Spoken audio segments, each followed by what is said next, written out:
Nah kemudian dan ikhlas. Ikhlas ini hendaknya mulai awal sembahyang sampai meninggal dunia. Itu mesti ikhlas. Ikhlas itu dituntut mulai kita sebelum melakukan sembahyang sampai kita mati, kita ikhlas dengan sembahyang itu. Kalau kada demikian, jelas sudah kada diterima oleh Allah. Ikhlas artinya dorongan, motivasi yang menggerakkan kita untuk sembahyang karena Allah. Nah itu adalah ikhlas. Makanya disunatkan di dalam niat itu dibuat lillahi ta'ala, karena Allah ta'ala. Itu untuk mengingatkan kita agar sembahyang ini jangan karena yang lain, mesti lillahi ta'ala. Merupakan tiang dan roh salat. Artinya sembahyang nang kadada rohnya itu sudah jelas kada diterima oleh Allah Subhanahu wa ta'ala. Seapa ada sembahyang kita itu yang hidup, mungkin ada 1/10-nya, mungkin ada 1/6-nya, ada separuhnya, ada 1/4-nya, nang hidup itulah yang sampai ke hadirat Allah Subhanahu wa ta'ala, sembahyang kita.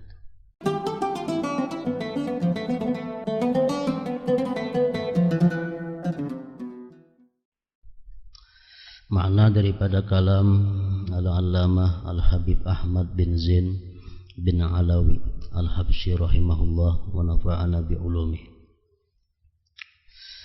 Kehadiran hati, pemahaman, pengagungan dan pelaksanaan salat dengan penuh harap dan ikhlas merupakan tiang dan ruh salat.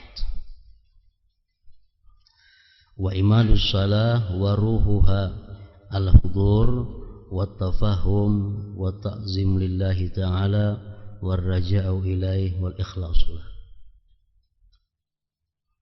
Kehadiran hati, memahami apa yang dibaca, mengagungkan yang disembah dalam pelaksanaan salat, ditambah lagi dengan penuh harap dan ikhlas, merupakan tiang dan rohnya sembahyang, rohnya salat.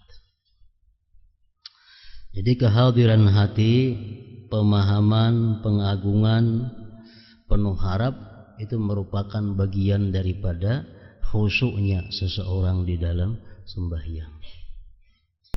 Sebagaimana telah disebutkan dahulu, Imam Al-Ghazali mengatakan bahwa sembahyang itu khusyuk, disebut khusyuk apabila orang yang sembahyang ini pertama hatinya hadir, kedua paham dengan apa yang dibaca, yang ketiga ada ta'zim, ada mengagungkan, rasa mengagungkan itu ada sewaktu membaca bacaan,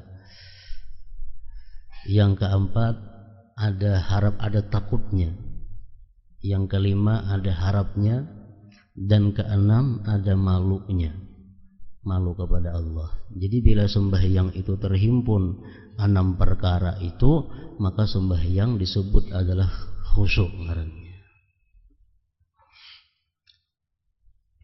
Kehadiran hati maksudnya adalah hati kita hadir. Arti hati hadir itu hati kita berada di dalam tubuh kita.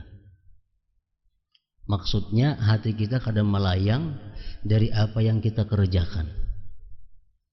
Jadi kita waktu mengucap Fatihah, hati kita benar-benar hadir bahwa kita sedang mengucap surah Fatihah. Waktu membaca surah, hati kita hadir bahwa kita ini sedang membaca surah. Waktu ruku, hati kita sadar, hati kita hadir bahwa kita ini sedang ruku. Waktu i'tidal, kita sadar, kita tahu, kita hadir bahwa kita ini sedang dalam i'tidal. Nah seterusnya sampai salam. Itu ngarannya adalah hadirnya hati, kehadiran hati. Bagian daripada khusyuk. Bila sudah hati kita hadir dengan apa yang kita baca, dalam sembahyang itu dan hati kita hadir dengan apa yang kita kerjakan dalam sembahyang, hanya kita bisa takzim, mengagungkan. Mengagungkan ini sesudah hadir.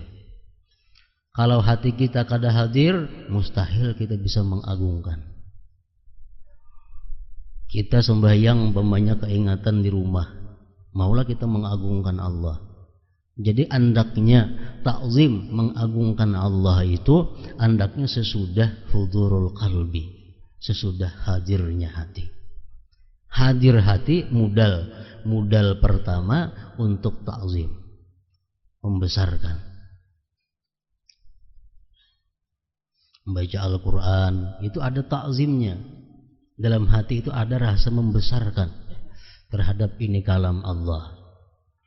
Ruku kita menyembah kepada Allah, itu ada takzimnya, ada takzim. Lain hal kita membaca surat kabar. Kita membaca surat kabar, kita hadir hati, kita baca surat kabar. Tapi adalah takzimnya, kada merasakan takzim kita. Kenapa? Karena kita bacanya surat kabar. Jadi kalau kita membaca surat kabar, hati kita tuh hadir. Hati kita hadir, kita baca itu Quran, surat kabar. Tapi di situ kada ada takzim. Lain hal kita membaca Al-Quran. Nah, kalau kita baca Al-Quran, hati kita hadir dengan apa yang kita kata, di situ ada takzim. Ada rasa membesarkan bahwa ini adalah kalam Allah Subhanahu wa ta'ala. Itu artinya pengagungan. Nah, kemudian pelaksanaan salat dengan penuh harap. Kita sembahyang tentu ada harapnya. Baik parahatan sembahyang itu maupun sesudah sembahyangnya itu pasti ada raja, harap, dan ada pula lawanannya takut kepada Allah. Dalam surat Fatihah itu pun kalau kita memahami, kalau kita hadir hati, kita paham, itu ada takut dan harapnya. Sebutin surat Fatihah. Di waktu kita membaca Ar-Rahmanir Rahim, itu adalah hati kita paling nyaman. Hati kita paling gembira. Hati kita berbunga-bunga. Begitu kita mengucap Ar-Rahmanir Rahim, bahwa Allah itu maha pengasih, Allah maha penyayang. Artinya orang zat yang sedang aku sembah ini, zat yang sedang aku munajat ini, zat yang sedang aku minta ini, orangnya maha pengasih, maha penyayang. Nah, bila kita menyadari bujur makna Ar-Rahmanir Rahim, mau kada mau kita pasti ada harapnya, harap disayangi Allah, harap dikasihi oleh Allah Subhanahu wa ta'ala. Ar-Rahmanir Rahim. Jadi kada aneh orang-orang dahulu ada yang mengulang-ulang sampai 70 kali kalimat Ar-Rahmanir Rahim itu. Kenapa? Karena merasa begitu nikmatnya, begitu nyamannya mengucap Ar-Rahmanir Rahim itu. Ar-Rahmanir Rahim, Ar-Rahmanir, diulang-ulang. Karena itu menambah kenikmatannya. Nah, begitu kita mengucap Maliki Yaumiddin, itu sudah berubah hati kita.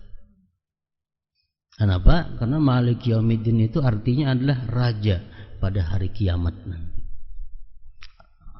Raja pada hari kiamat nanti. Setiap kita mendengar kalimat raja itu, raja di hari kiamat, itu hati kita pasti ada perasaan takutnya. Karena kita akan dipanggilnya kaina oleh raja itu, kita nantinya akan dimintai tanggung jawab oleh raja itu. Nah, ada takutnya, ada haibah atau ada khauf yang tersimpan dalam Maliki Yaumiddin. Jadi sembahyang itu adalah beberapa irama. Kadang-kadang hati kita takut, kadang-kadang hati kita ini harap, kadang-kadang hati kita nyaman, kadang-kadang hati kita sakit. Itu perjalanan di dalam sembahyang.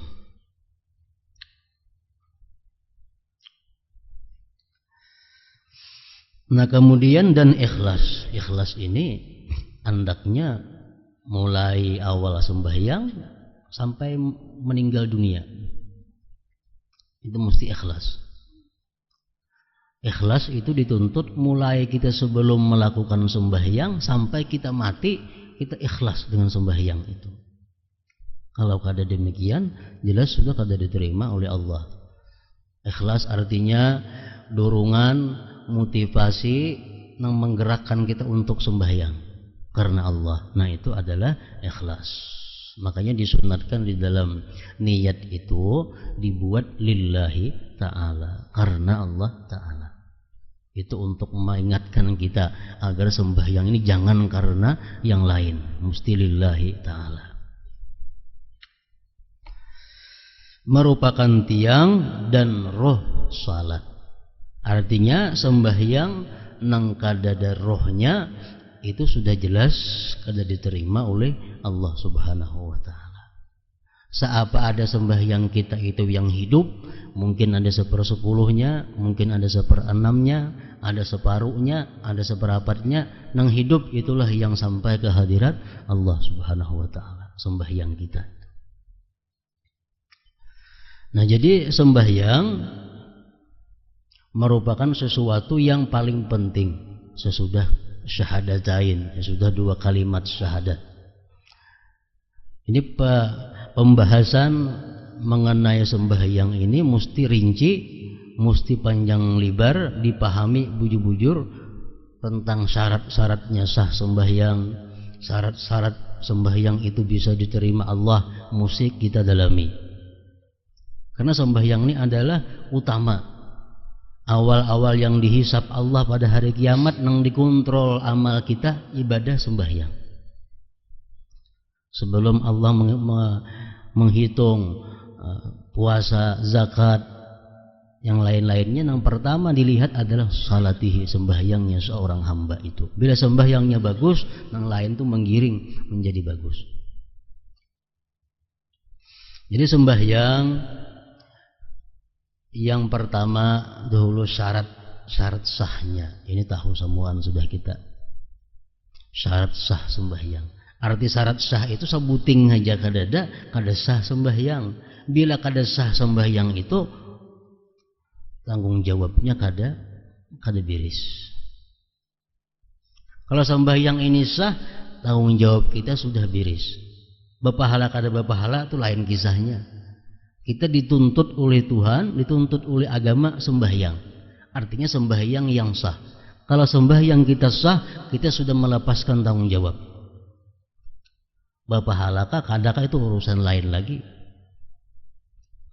Nah, jadi syarat sah sembahyang yang perlu diketahui. Pertama, ujar ulama fikih, ini bagian ulama fikih, syarat sah sembahyang ini suci dari najis. Tempat, pakaian, badan. Tempat, pakaian, badan mesti suci daripada najis.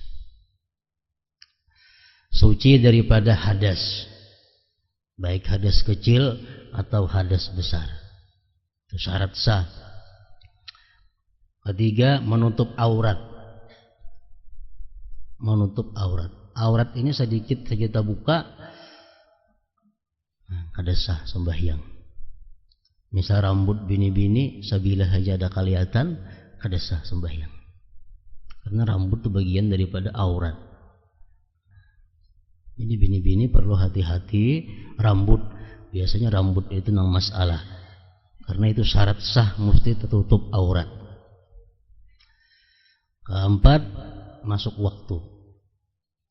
Masuk waktu. Sembahyang di luar waktu, kalau sebelumnya kada sah, kalau sesudahnya sah aja. Nah. Jadi sembahyang masuk waktu, belum waktu sembahyang kada sah. Kalau sudah limpah waktu sembahyang sah aja itu qadaan jadinya. Makanya ada di dalam kitab fikih disebutkan orang selama 60 tahun.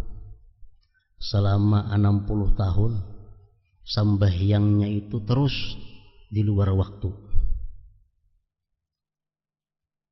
Selama 60 tahun hidup sembahyangnya saben hari di luar waktu. Inya wajib mengqadha cuma sehari semalaman. Wajib mengqadha sehari semalaman. Orang ini saben hari sembahyang hingga belum waktunya. Zuhur tanggal 12 sembahyang, asar jam 3 sembahyang, maghrib jam 6 sembahyang, isya jam 7 sembahyang, subuh jam 4 sembahyang. 60 tahun berlaku ini. Nah, inya wajib mengqadha sehari semalaman. Nang selanjutnya tuh sah aja lagi. Nang pertama tuh aja nang kada sah. Kenapa? Karena hari kedua hukumnya mengqadha hari semalam, hari ketiga mengqadha hari kedua, hari keempat mengqadha hari ketiga, hari kelima mengqadha hari keempat sampai 60 tahun. Nang pertama aja nang kada sah. Nang sebelum waktunya. Nah, jadi masuk waktu itu syarat sah sembahyang. Yang kelima, istiqbalul kiblah, menghadap kiblat. Menghadap kiblat ini zan, sangkaan kuat kita. Dada kita ini arahnya ke Baitullah. Kita sangkaan kita kuat bahwa dada kita ini adalah ke arah Ka'bah. Untuk mengetahui kayak apa itu diperlukan kompas. Ada kawatarawahan, ada kompas. Nah, bila kompasnya ada, ke sana arah. Lalu kita kawa mengambil sangkaan kita kuat bahwa dada kita ini arahnya ke kiblat Ka'bah. Yang keenam, al-ilm bi kaifiyatis shalah, mengetahui cara sembahyang. Artinya mengetahui cara sembahyang ini adalah kawa membedakan yang mana rukun, yang mana kada rukun. Nah, jadi orang nang sembahyang itu syarat sahnya juga mengetahui nang mana nang rukun, nang mana kada rukun. Kunut rukun kah? Tahunya. I'tidal rukun kah? Tahu. Tasahud awal tu wajib kada? Tahu. Tasahud akhir ingat mana batasnya nang wajib? Tasahud awal ingat mana batasnya? Tasahud akhir bintang mana batasnya? Fatihah wajibkah? Surah wajibkah? Nah, itu mesti tahu. Mesti tahu itu. Amunnya kada tahu, kada sah sembahyangnya. Walaupun pas, walaupun bujur. Amunnya meyakini jadi semuaan gawian sembahyang itu wajib, nah sah aja itu. Sah aja. Atau ujarnya gawian sembahyang tuh ada nang sunat, ada nang wajib. Maku kada tahu nama nang wajib, nang sunat, sah aja juga itu. Cuma kada tahu ya mana kan nang wajib, nama nang rukun, nama nang kada aku kada tahu. Tapi aku yakin dalam sembahyang tuh ada rukun, ada nang kada. Membedakan kada kawa. Nah, itu sah aja juga kalau demikian pendapatnya, ya etikatnya. Kada tahu. Amun ditakuni orang bilang kono tuh rukun lah. Rukun berarti kada sah ngarannya itu. Nah, jadi kau membedakan nama rukun, nama kada. Itu termasuk syarat sah juga. Amunnya talamah sedikit, sah juga dianggapnya rukun semuaan. Atau jarinya ada rukun, ada kada, cuma kada tahu membedakan, ayo juga. Mengetahui cara-cara sembahyang. Yang ketujuh, ijtinabul mubtilat, menjauhi hal-hal yang membatalkan sembahyang. Nah, mesti tahu sembahyang itu apa-apa yang membatalkannya. Bila kada tahu pembatal sembahyang, nah kada kawasah sembahyangnya. Kenapa? Karena barangkali kita tagawi yang membatalkan.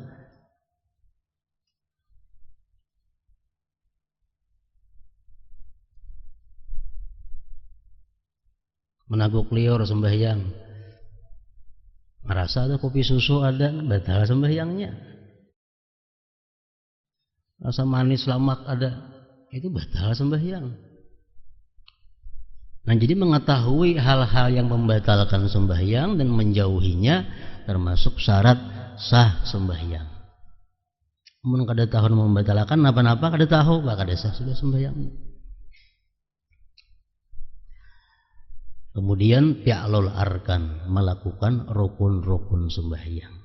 Nah, itu syarat sahnya sembahyang. Bila kita lakukan yang demikian tadi, sembahyang kita sah. Ibarat kita minjam baju lawan orang, baju sudah kita bulikakan. Itu pengertian sah. Kita injam piring lawan orang, kita bulikakan piringnya, nah itu sah sudah ngarannya. Kita sudah lepas tanggungan. Masalah ampun piring ini dibulikakan itu sarik atau suka itu lain kisahnya. Piring sudah kita bulikakan, nah, sembahyang sudah kita gawe. Jadi dari Imam Fakhrul Razi mengatakan orang yang sembahyangnya itu bagus, sembahyangnya dengan adab, sembahyangnya dengan khusyuk, laksana orang yang minjam baju.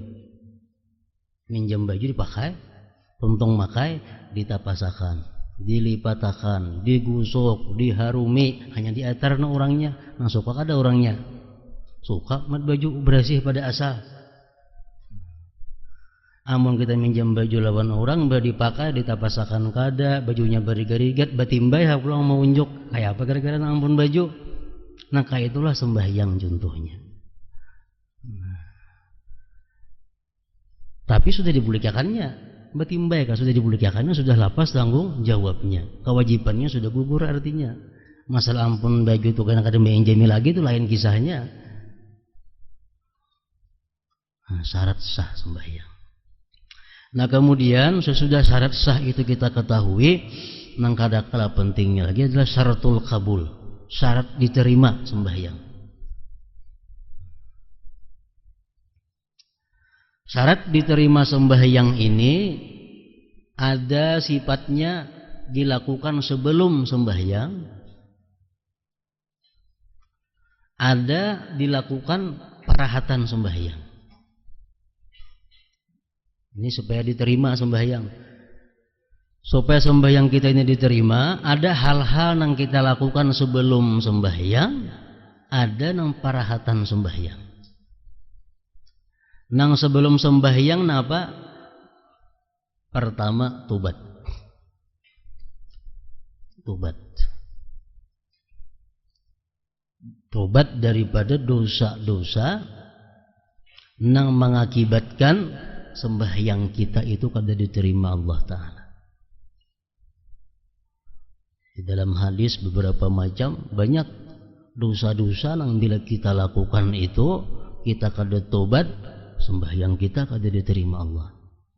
Walaupun sembahyangnya khusyuk, apalagi kada khusyuk akhirnya kada diterima. Ini sebelum sembahyang gawiannya tobat daripada dosa-dosa itu.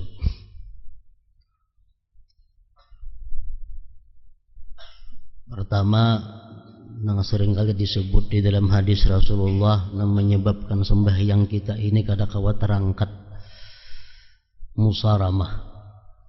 Musalamah ini artinya bermusuh-musuhan antara orang Islam, kada betagur sapa lebih daripada 3 hari. Antara orang Islam kada betagur sapa, nah, bermusuh-musuhan lebih daripada 3 hari. Pemusuh-musuhan artinya lain lawan orang memusuhi. Ini sama, melawani. Nah, orang memusuhi kita melawani. Nah itu artinya musaramah. Di dalam ilmu saraf bila timbangannya musaramah itu timbangan mufa'alah itu kedua-duanya maka musaramah, saling membenci, saling mentiror, saling bertolak belakang, saling kada betaguran. Nah ini orang ini kalaunya sembahyang, sembahyangnya kada terangkat lagi pada sakilan pada kepalanya. Artinya apa? Kada diterima oleh Allah Subhanahu wa Ta'ala sebelum dia bertobat. Sebelum tobat. Musaramah namanya.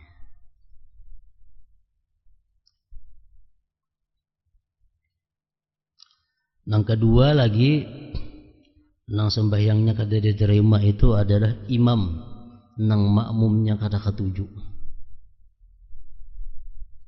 Maksudnya makmum kada katuju ini mayoritas makmum itu kada katuju si fulan itu jadi imam, tapi hendak habesurung jadi imam. Misal di masjid tuh orang 10, 7 nang kada katuju, paling 3 nang kada katuju, anak sidin juga nang katuju tuh paling, orang lain kada nang katujunya. Nah sidin itu sembahyang kada diterima.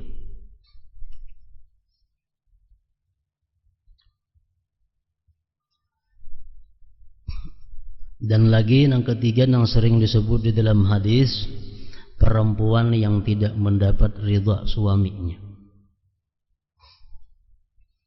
Bini-bini istri nang kada diridai oleh suaminya. Sebulan kada diridai, sebulan itu sembahyangnya prai. Arti prai kada dapat pahala dari Allah, kada diterima oleh Allah. Salah satu la tartafi'u salatuhum fawqa ra'sihi shibra rajulun amma qauman wa hum lahu karihun wa imra'atun batat wa zawjuha 'alaiha sakhit wa akhawani mutasarimani. 3 macam perkara ini yang sembahyangnya kada tak angkat, sekilan aja kada, apalagi sampai ke hadirat Allah.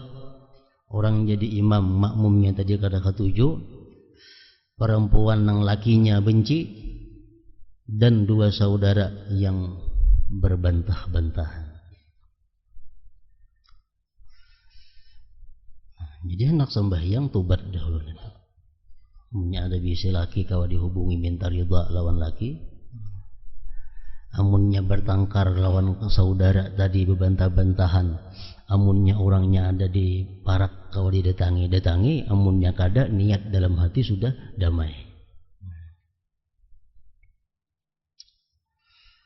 Termasuk nang ditolak oleh Allah juga sembahyangnya, walaupun kayak apa sembahyangnya, adalah sahibul bid'ah.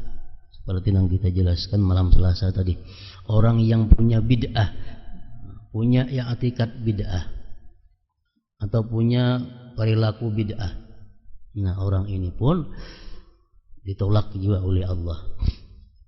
Orang yang memakan makanan haram, orang yang memakai pakaian haram,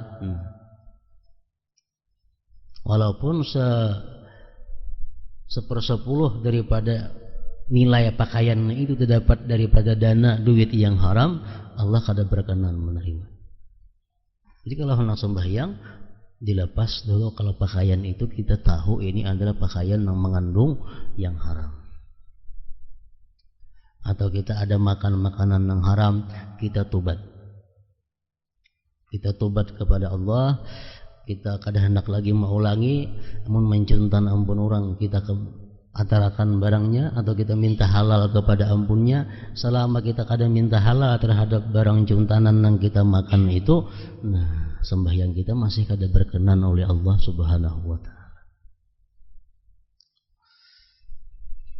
Termasuk lagi dalam hadis disebutkan gibah. Orang imbah menggibah sembahyang, bertobat kada, apa kada diterima Allah sembahyangnya. Sampai langit pertama aja ditolak oleh malaikat. Demikian pula orang yang namimah, orang yang anjur atar, orang yang sombong, orang yang ujub, orang yang durhaka kepada 2 orang tuanya, kalau kada minta ridha, itu amal sembahyangnya ditolak oleh Allah. Nah ini syarat sah. Dan banyak lagi dosa-dosa yang menyebabkan amal ditolak oleh Allah. Pemimpin, pemerintah yang zalim terhadap rakyatnya, orang-orang yang khianat terhadap amanahnya, orang-orang yang datang kepada dukun dan membenarkan apa yang dikata dukun, 40 hari amalnya ditolak oleh Allah. Nah, jadi syaratul kabul, syarat agar amal ibadah khususnya sembahyang diterima oleh Allah ini, pertama adalah tobat.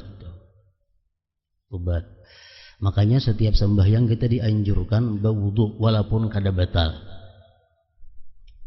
Setiap hendak sembahyang dianjurkan berwudu walaupun kita kada batal, karena wudu itu adalah merupakan cerminan daripada tobat. Kita membasuh tangan, kita berharap lawan Tuhan diampuni dosa di tangan. Kita baku kumur, kita minta lawan Tuhan diampuni dosa-dosa di muntung. Nah, sampai kepala batis dibasuh. Jadi wudhu itu sebenarnya adalah cerminan daripada tobat. Dan doa berwudhu pun apa? Asyhadu an la ilaha illallah wa asyhadu anna Muhammadar Rasulullah. Allahumma ja'alni minat tawwabin wa ja'alni minal mutatahhirin. Jadikanlah aku, hai Tuhan, minat tawwabin, termasuk orang yang tobat kepada Engkau, dan orang-orang yang suci. Itu bacaan imbah berwudu, supaya wudu ini bukan hanya membersihkan zahir, tapi membersihkan juga terhadap batin kita. Jadi sebelum sembahyang tobat. Yang kedua, sebelum sembahyang itu yang perlu lagi supaya diterima Tuhan sembahyang itu adalah ikhlas. Ikhlasnya hendaknya sebelum sembahyang. Hendak sembahyang tuh kenapa? Garang dulu maka hendak sembahyang. Bila hendak sembahyang ini karena menjunjung perintah Allah, nah ngarannya ikhlas. Hanya sembahyang. Nah, yang ketiga, hanyar yang pertama tadi tobat dilakukan sebelum sembahyang, ikhlas sebelum sembahyang, sampai terusnya ikhlas. Yang ketiga khusyuk. Nah, khusyuk itu adalah syarat untuk diterima Allah Subhanahu wa taala juga, khusyuk.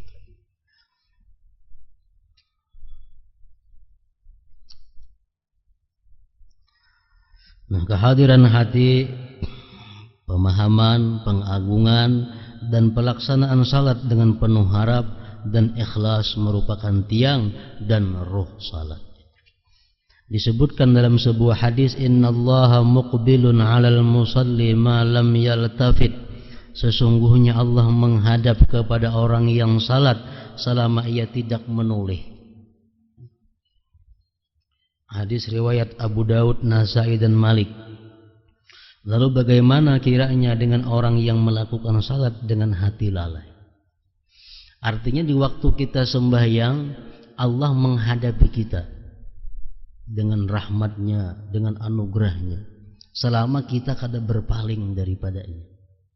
Bila sudah kita menoleh, baik mata kita, baik anggota tubuh kita, nah itu sudah Allah Subhanahu wa ta'ala berpaling juga. Berpaling juga. Allah terus menghadapi kita selama kita menghadapinya. Kalau kita berpaling, Allah pun berpaling juga.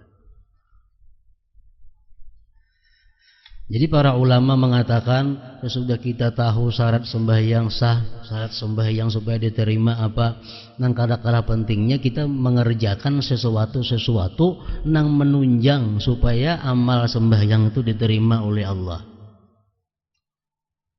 Termasuk awal waktu sembahyang ini termasuk menunjang supaya ibadah sembahyang ini diterima Allah. Karena walaupun sembahyang kita kurang khusyuk, sembahyang kita kurang bagus adabnya, tapi karena kita di awal waktu itu Allah bisa mempertimbangkan.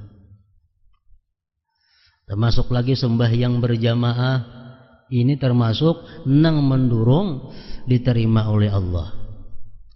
Dalam beberapa kitab fikih disebutkan bahwa salah satu kenapa hikmahnya sembahyang berjamaah itu disyariatkan, karena kaum muslimin ini iman, Islam dan kehusuan itu berbeda-beda, kada sama tingkatannya, kemurniannya kada sama. Khusyuk kita lawan khusyuk si A si B itu kada sama. Nah, dengan adanya sembahyang berjamaah itu, maka kalau ada orang nang khusyuk, ini bisa menutupi kepada nang kurang khusyuk. Imam kayaknya kada kah? Pembelakangan kah? Pemukaan kah? Inya sembahyang khusyuk, ada yang di sekitarnya di masjid itu nang kada khusyuk, bisa ditutupi berkahnya sampai kepada nang kada khusyuk. Nah, jadi sembahyang berjamaah termasuk menunjang untuk diterima oleh Allah. Artinya membuat pertimbangan. Ini orangnya sembahyangnya khusyuk kada, sembahyangnya beradab kada, nah makruh banyak juga. Tapi nya berjamaah, nah itu bisa lain lagi nilainya. Nah, menunjang lagi amal sembahyang ini diterima Allah, fi'lul masnunat, wa tarkul makruhat. Nah, fi'lul masnunat memperbuat nang sunat-sunatnya. Baik nang qablas salah sebelum sembahyang, wa fis salah nang dalam sembahyang, wa ba'das salah nang sesudah sembahyang. Sunat sembahyang nang sebelum sembahyang napa? Macam azan, qamat. Itu sunat. Itu pertimbangan juga oleh Allah kaina. Nang dalam sembahyang sunatnya makin banyak lagi. Dan sesudah sembahyang pun ada juga sunat-sunatnya. Jam kita sembahyang, Assalamualaikum warahmatullah, Assalamualaikum warahmatullah. Lalu kita beristighfar 3 kali, itu sunat sesudah sembahyang. Itu pun bisa menutupi kekurangan yang ada di dalam sembahyang. Nah, yang keempat, tarakul makruhat, meninggalkan yang makruh dalam sembahyang. Itu pun menunjang juga untuk diterima Allah sembahyang itu. Dalam sebuah hadis pula disebutkan bahwa jika seseorang hamba menunaikan salat, maka Allah mengangkat hijab antara dia dengan hambanya, menghadapinya dengan wajahnya yang mulia. Tentu sembahyang nang bagus, sembahyang nang sempurna. Orang nang sembahyangnya bagus, sembahyang yang sempurna, Allah angkat hijab dinding. Para malaikat berdiri berbaris dari kedua pundaknya hingga ke angkasa. Mereka salat bersamanya dan mengaminkan doanya.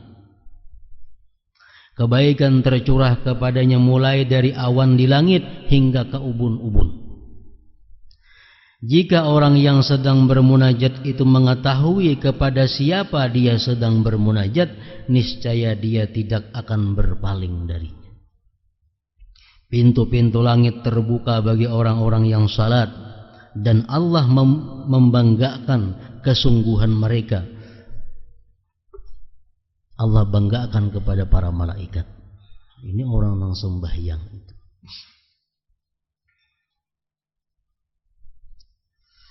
Dalam kitab At-Taurat tertulis, wahai anak Adam, jangan merasa lemah untuk salat dan menangis di hadapanku, karena aku adalah Allah yang sangat dekat dengan kalian, dan dalam kegaiban kalian akan melihat cahaya. Dikatakan bahwa jika seorang hamba melakukan salat 2 rakaat, maka 10.000 jenis malaikat yang tiap jenisnya terdiri dari 10.000 malaikat akan merasa heran dan takjub, dan Allah membanggakannya di hadapan 100.000 malaikat. Nah, ini orang-orang yang sembahyangnya tentu yang bagus, yang khusyuk. Renungkanlah wahyu Allah Ta'ala berikut. Qad aflahal mu'minun alladzina hum fi salatihim khashi'un. Sesungguhnya beruntung orang-orang yang beriman, yaitu orang-orang yang khusyuk di dalam salatnya.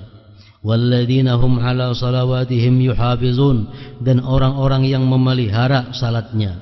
Ulaika humul warisun alladzina yarisunal firdaus. Mereka itulah orang-orang yang akan mewarisi, yakni yang akan mewarisi surga Firdaus.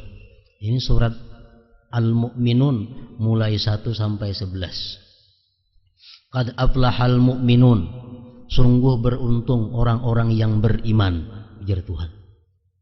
Beruntung orang-orang yang beriman. Orang beriman yang macam apa yang disebut Tuhan beruntung itu? Pertama, alladzina hum bi salatihim khashi'un, yang mana mereka itu dalam sembahyangnya khusyuk.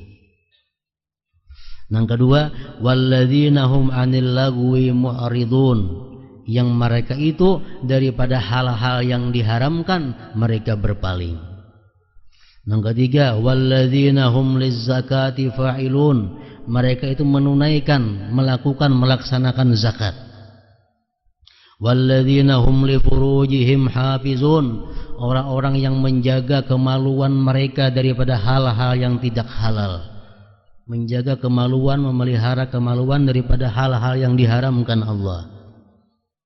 Walladzina hum li amanatihim wa ahdihim ra'un, orang-orang yang menunaikan amanah mereka, baik amanah mereka yang dari Allah atau amanah sesama manusia.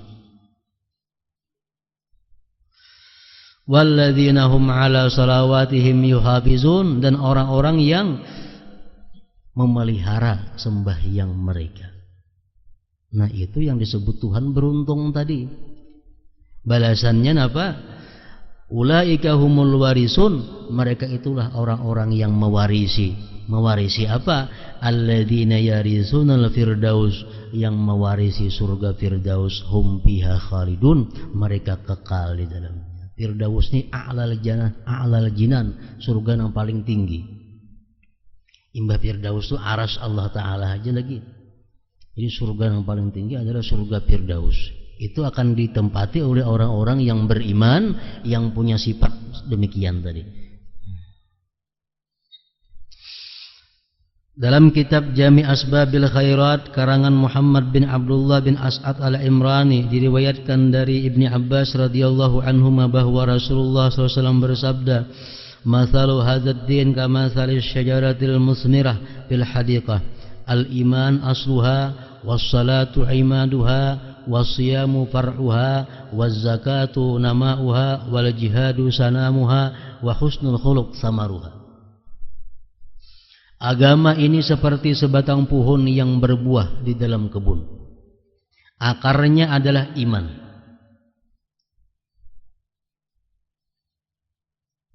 Batangnya adalah salat.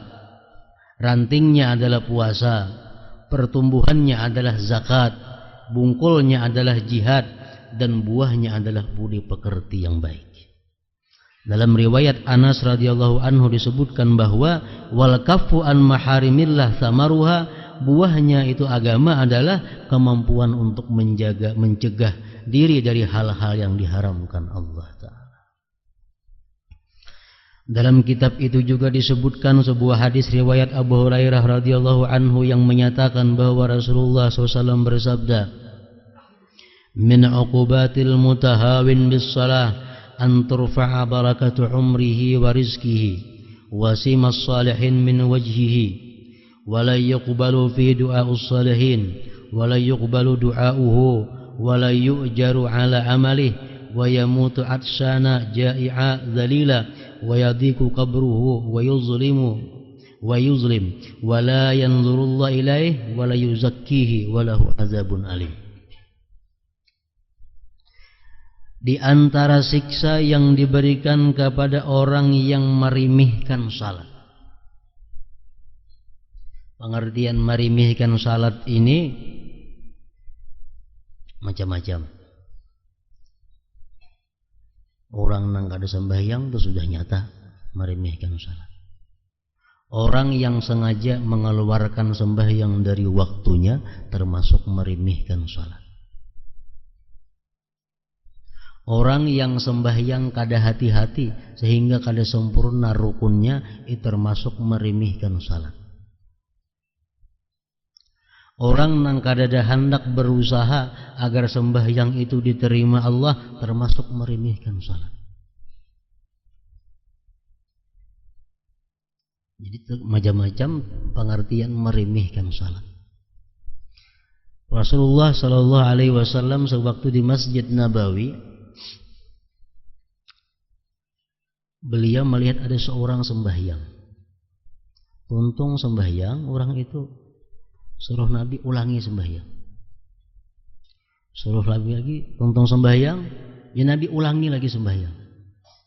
Sembahyang lagi, untung ulangi, ya Nabi lagi sembahyang ikam. Beberapa kali, akhirnya kenapa garang wae Rasulullah? Maka disuruh ulang-ulang sembahyang ulun ini. Ujar Nabi, sembahyang ikam itu kada sempurna rukunnya, sujudnya kada sempurna, rukunya kada sempurna, artinya tumakninahnya kada bagus. Nah, rukunya keancapan, sujudnya keancapan, i'tidalnya keancapan, sehingga ibarat bacaan itu kada bebuku beruas lagi. Ini termasuk memperinting salat ngarannya. Ada lagi diriwayatkan dalam kitab Al-Kabair. Nah, di situ disebutkan seorang laki-laki sembahyang dilihat oleh Rasulullah sembahyang. Tuntung sembahyang, ulangi aja Nabi sembahyang ikam. Ulanginya, tuntung, ya Nabi ulangi sembahyang itu lagi. Ulanginya pulang, Sampai beberapa kali. Kenapa garang berulang-ulang sembahyang wahai Rasulullah? Ujar Nabi, itu pakaian ikam itu nah limpua buku lali. Laki-laki nih, nah sembahyang laki-laki. Gamis ikam tuh limpua buku lali. Salawar kasabah aja tapi limpua buku lali tapa air, artinya ujar Nabi, Allah kada menerima orang yang sembahyang pakaiannya itu laki-laki itu pakaiannya limpua buku lali ini. Nah itu termasuk juga syarat diterima sembahyang oleh Allah Subhanahu wa taala. Nah orang yang memperinting sembahyangku diterima, kakada asa sembahyang aja itu ngarannya mutahawin bisalah. Yang penting sembahyang terima kakada, karena kalau kita punya prinsip demikian kita memperinting dengan sembahyang. Di antara siksa yang diberikan kepada orang yang meremehkan salat adalah sebagai berikut: dicabut keberkahan umur dan rezekinya. Umurnya kada berberkah. Artinya umur kada berberkah itu kayak apa? Umurnya itu banyak kosongnya daripada kebaikan. Umurnya itu lebih banyak dosanya daripada kebaikan. Itu ngarannya umur nang kada berberkah. Rezekinya kada berberkah. Rezeki nang kada berberkah kayak apa? Rezeki nang membawa kita kepada maksiat. Duit di kantong, duitnya nak maksiat aja mulanjakan. Nah itu duit nang kada berberkah. Ada pakaian bila memakai baju ini hendak menerima maksiat aja gawin, itu baju kada ada berkahnya. Orang nang meremehkan sembahyang tadi dicabut Allah berkah rezeki dan umurnya. Dihilangkan tanda-tanda kesalihan dari wajahnya. Dan kaum salihin, doa kaum salihin untuknya dan doanya sendiri tidak diterima. Orang-orang yang salih itu mendoakan inya kada mampan. Kan orang-orang salih itu berdoa, Allahumma ghfir lana dzunubana wa li walidina wa li ikhwanina, kawan-kawan kami, jiran-jiran kami. Jirannya kada sembahyang kada mampan doanya, kada taumpat nih itu. Lagi orang-orang salihin berdoa, doa haul. Sampaikan pahala ini kepada tetangga-tetangga kami. Tetangganya kada sembahyang, kada sangkut di doa itu. Tetangganya meremehkan salat, kada sangkut dalam doa itu.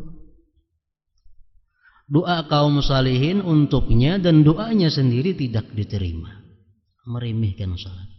Amalnya tidak diberi pahala, dia akan mati dalam keadaan haus, lapar, hina, dan kuburnya akan menjadi sempit dan gelap. Allah tidak akan memandang dan menyucikannya, dan ia akan memperoleh siksa yang pedih. Nah, orang-orang yang meremehkan sembahyang itu.